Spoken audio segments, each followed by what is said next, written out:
Shalom saudaraku yang terkasih di dalam nama Tuhan Yesus. Kali ini kita akan mendengarkan firman Tuhan. Dan sebelumnya mari kita bersatu dalam doa.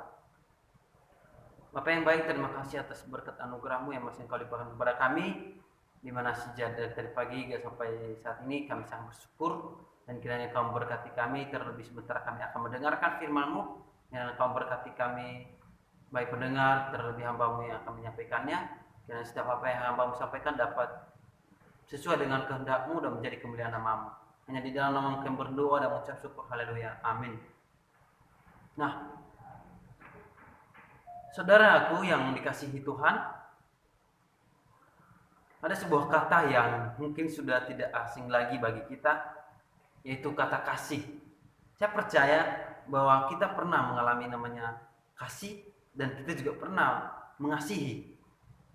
Nah, kalau kita lihat menurut Kamus Besar Bahasa Indonesia, kasih berbicara tentang perasaan sayang pada orang lain, perasaan cinta, perasaan suka pada orang lain. Nah, kalau kita lihat dalam konteks Alkitab, kasih berbicara kemurahan hati, tidak sombong, dan tidak bermemegah diri. Nah, saat ini saya mau mengajak kita untuk merenungkan kasih Yesus, dimana kalau kita lihat bahwa dan kita merasakan bagaimana begitu besar kasih Tuhan Yesus untuk kita. Nah, mari kita membuka dalam Yohanes 13 ayat 31 sampai 35. Nah, saya akan membacakannya untuk kita. Yohanes 13 ayat 31 sampai 35 dengan judul perikop perintah baru. Sesudah Yudas pergi, berkatalah Yesus, "Sekarang anak manusia dipermuliakan dan Allah dipermuliakan di dalam dia. Jikalau Allah dipermuliakan di dalam dia, Allah dan akan mempermuliakan dia juga di dalam dirinya, dan akan mempermuliakan dia dengan segera. Hai anak-anakku, hanya seketika saja aku ada bersamamu, kamu akan mencari aku, dan seperti yang telah kukatakan kepada orang-orang Yahudi, ke tempat aku pergi tidak mungkin kamu datang. Demikian pula aku akan mengatakannya sekarang juga kepada kamu. Aku memberikan perintah baru kepada kamu, yaitu supaya kamu saling mengasihi, sama seperti aku telah mengasihi kamu. Demikian pula kamu harus saling mengasihi.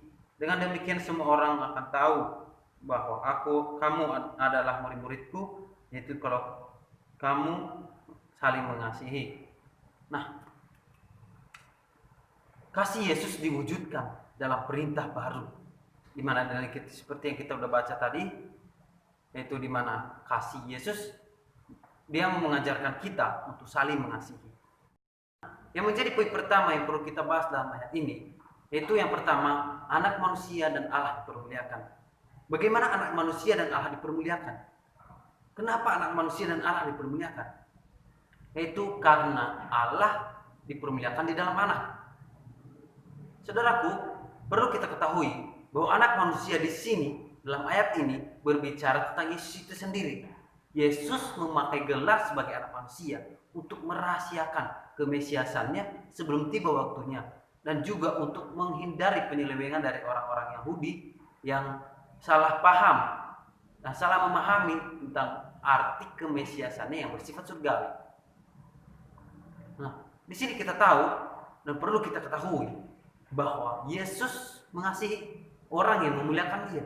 Kenapa? Karena di dalam dia Allah juga dipermuliakan.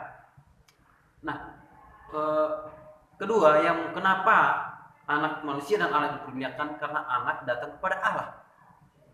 Ini berbicara tentang ketika Yesus mengalami kesengsaraan, penderitaan yang luar biasa, sehingga ia menanggung semuanya itu untuk menggantikan kita, sehingga itu akan membawa dia kembali kepada Allah. Nah, di sini kita juga tahu bahwa Tuhan Yesus sangat mengasihi kita. Dia menggantikan kita melewati penderitaan itu. Karena sesuai dengan firman-Nya, di tempat aku pergi tidak mungkin kamu pergi. Kenapa? Karena di situ dia mengalami penderitaan, dan hanya dia yang bisa melewati semuanya itu. Saya punya satu ilustrasi di mana ada seekor anak serigala yang terlantar di tengah-tengah gerombolan kanguru, di mana ketika dia lahir dan dia ditinggal oleh ayah dan ibunya. Ketika seekor kanguru betina melihat anak serigala ini, dia mengambilnya dan membawa ke tempat tinggal mereka. Sebelumnya mereka takut. Nah, kenapa? Karena serigala merupakan hewan yang buas dan hampir mereka bunuh. Tapi kanguru betina ini terus mempertahankan karena bahkan dia merawat seperti anaknya sendiri. Nah, seiring berjalannya waktu, anak serigala ini terus bertambah besar, semakin besar dan semakin ditakutkan.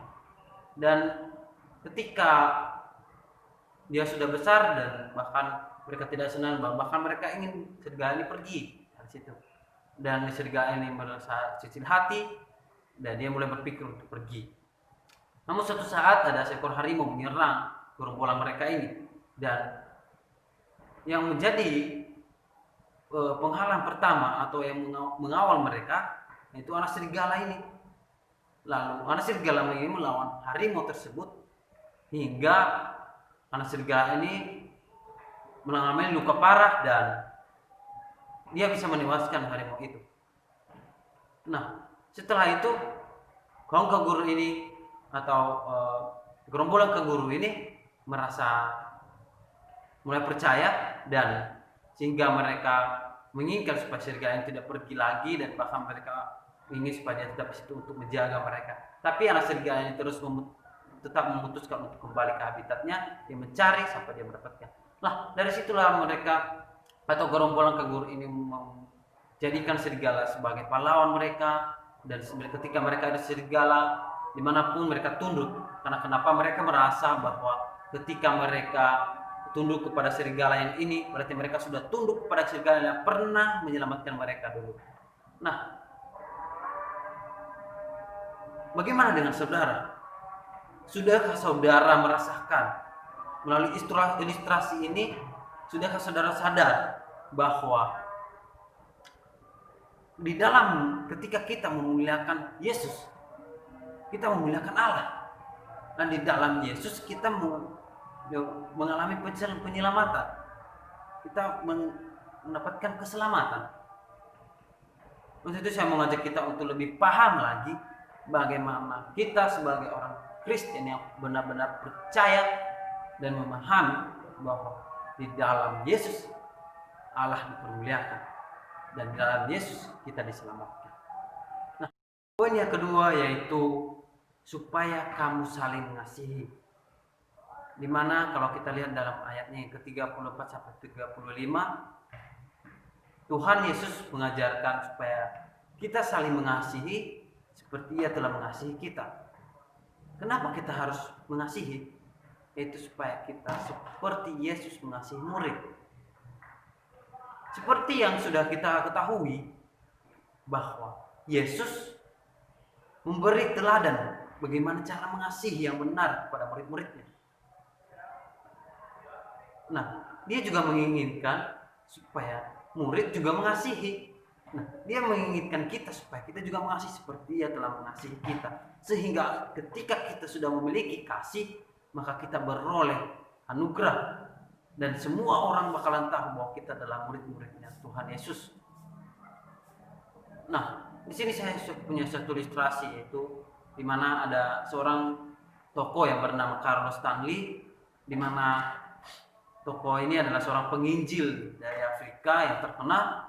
Dan pada suatu hari ada seorang pemuda datang kepadanya meminta pekerjaan, menawarkan diri untuk bekerja, dan dengan memohon-mohon, dan bahkan dia mengaku bahwa dia sudah mencari pekerjaan di mana-mana lalu dia tidak diterima karena tangan sebelah kirinya patah. Nah, karena di dalam diri Carlos ini ada kasih seperti kasih Yesus, dia menerima Carlos ini, pemuda ini, untuk bekerja di rumahnya sebagai tukang bersih. Dan bahkan Carlos berkata bahwa kamu bekerja, jangan bekerja melebihi pekerjaanmu, sebisamu saja. Yang penting kamu sehat dan kebutuhanmu tercukupkan. Nah, tetapi pemuda ini seorangnya rajin, dan bahkan dia melakukan pekerjaan melebihi pekerjaan yang setelah diberikan kepadanya, meskipun dia menggunakan satu tangan. Dan pemuda ini juga bukan seorang pengikut Kristus atau bukan orang yang percaya kepada Kristus. Tapi dia pernah bersaksi begini, jika saja saya tinggal bersama Carlos lebih lama lagi, maka saya tidak perlu didorong menjadi orang Kristen. Meskipun itu tidak pernah dia katakan dan bicarakan kepada saya, tetapi saya merasakan bahwa di dalam diri Carlos, di dalam diri pribadi Carlos, saya mengenal Kristus. Nah, saudara yang terkasih di dalam nama Tuhan Yesus, sudahkah kita memiliki pribadi yang seperti Carlos ini? Dia bukan hanya sebagai seorang Kristen atau seorang yang percaya kepada Kristus, yang seperti yang kita lihat, bahkan kita pernah juga merasakannya. Ada orang Kristen yang hanya percaya, tapi di dalam dirinya tidak punya kasih seperti kasih yang Tuhan berikan. Nah, tanpa kita ketahui, ketika kita sudah mempunyai kasih, otomatis orang bakalan tahu, dia begitu mengasihi saya. Dan kita belajar di mana dia memiliki kasih itu. Berarti ini dari Yesus. Nah, jadi mereka bakalan tahu bahwa kita adalah murid-murid Yesus. Kita bisa bersaksi meskipun tidak secara langsung, tapi kita bersaksi dalam keseharian kita kepada orang lain. Untuk itu saya mau mengajak kita saudara-saudara yang terkasih, marilah kita mengenal kasih Yesus yang telah diwujudkan dalam perintah baru, di mana Allah dipermuliakan begitu besar kasih-Nya. Dia mengasihi kita, yang memuliakan Dia menggantikan kita dalam penderitaan, sehingga kita membawa kita dalam keselamatan. Dan Dia juga ingin supaya kita mengasihi sesama kita seperti apa yang telah diajarkan kepada kita. Nah, saya mau saudara untuk merenungkan firman ini, dan kiranya firman ini dapat menjadi pedoman kita kemana kita harus melangkah, dan dapat membukakan jalan bagi kita bagaimana kita menjadi seorang Kristen yang sejati. Demikian firman Tuhan. Tuhan Yesus berkati. Amin.